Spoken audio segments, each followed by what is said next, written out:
बिस्मिल्लाहिर्रहमानिर्रहीम। अस्सलामु अलैकुम वरहमतुल्लाहि वबरकातुहू। अज़ीज़ तलबा व तालिबात, कुछ नए अल्फ़ाज मतलब के साथ नए अल्फ़ाज लिखेंगे, उनका मतलब भी मैं आप लोगों को बताऊंगा। अगर मतलब मुश्किल होता है तो वो भी लिख के दिखाऊंगा कैसे लिखा जाता है।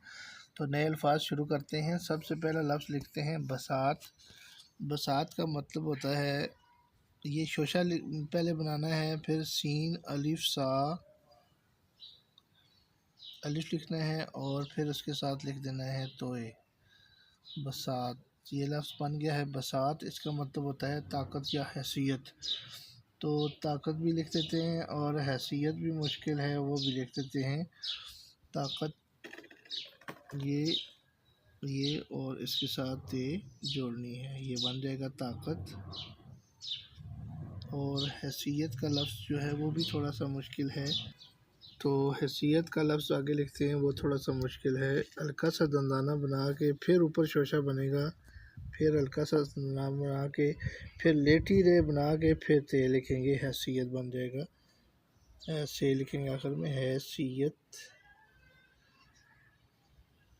आखिर में ते बनेगा हैसियत। यानी बसात के दो मतलब बनते थे, ताकत और हैसियत। आगे लफ्ज़ है गुरूर। तो मैंने आपको बताया था आइन या गैन के फ़ौरन बाद अगर स्लाइड वाली रे आ जाए तो फ़ौरन उसको नीचे की तरफ ले जाना है, आगे नहीं लेके जाना। वो फिर दरम्यान में एक और लफ्ज़ भी बन जाएगा, गुरूर। ये गुरूर हो गया। गुरूर का मतलब आपको पता है कि तकब्बुर और अकड़ को कहते हैं। तो तकब्बुर लफ्ज़ लिखते हैं, ये थोड़ा सा आगे लेके जाएंगे दरम्यान में ताकि बे भी बन जाए। ये बन गया तकब्बुर। और अकड़ भी लिख देते हैं इधर ही, ये अकड़। अगला लफ्ज़ हम लिखते हैं शऊर। अकल और समझ को कहते हैं। शीन के तीन दंदाने नोक के साथ बना के आइन के साथ वाव, शऊर। ये अकल समझ को कहते हैं।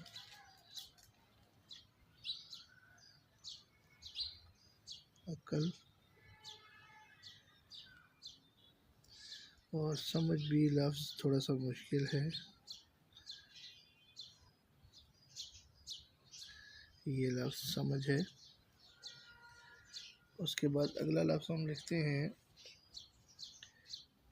आन बान।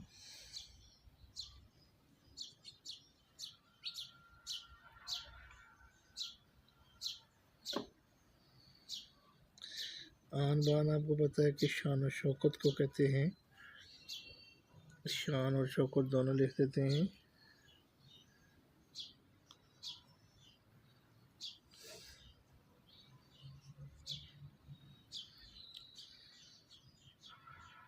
शान और शौकत।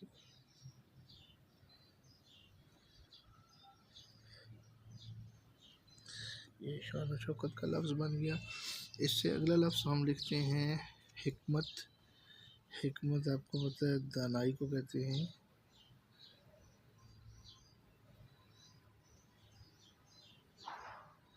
हिकमत, दानाई।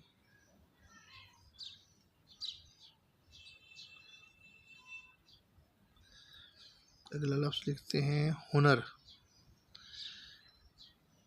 हे का ये हल्का सा बना के ऐसे हुनर बनेगा। हुनर आपको पता है कि कमाल, किसी चीज़ में कमाल हासिल हो तो उसको कहते हैं कमाल। ऐसे भी लिख सकते हैं और कमाल में दूसरे तरीके से भी लिख के दिखाता हूँ। ये ऐसे भी लिख सकते हैं। और इसका मतलब फ़न भी होता है। जिस किसी को कोई चीज़, किसी चीज़ में महारत हासिल हो उसको फ़न कहते हैं। और अगला लफ्ज़ हम लिखते हैं, आसान सा लफ्ज़ लिखते हैं मुझे। अक्सर आप लोग इस्तेमाल करते हैं और उसमें थोड़ी सी बनावट का मसला है। जीम के बाद अक्सर बच्चे जो लिखते हैं ये हे नहीं लिखते, या वो जोड़ के लिख देते हैं। अगर सबक आप पढ़ते रहते हैं पहाड़ और गुलहरी, वो लिख देते हैं पहाड़ और गुलहरी। ये अल्लामा इकबाल की एक बहुत प्यारी बच्चों की नज़म है। पहाड़ और गुलहरी, गुलहरी लिखते हुए थोड़ा सा ख्याल करना है कि इसमें नुक्ते मुदव्वरा का इस्तेमाल होता है। इसी तरीके से और लफ्ज़ आसान आसान लिखते हैं। मेरी हो गया, ये मीम के फ़ौरन बाद हल्की सी स्लाइड के बाद रे लिखेंगे, स्लाइड वाली रे लिखी जाएगी। ये बन गया मेरी। इसी तरीके से तेरे लिख देते हैं,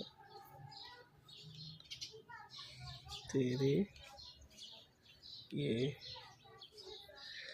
तो उम्मीद है तलबा तालिबात आज के इन अल्फाज की आपको समझ आ गई होगी और मतलब भी समझ में आ गया होगा कि किस लफ्ज़ को किस तरीके से लिखा जाता है।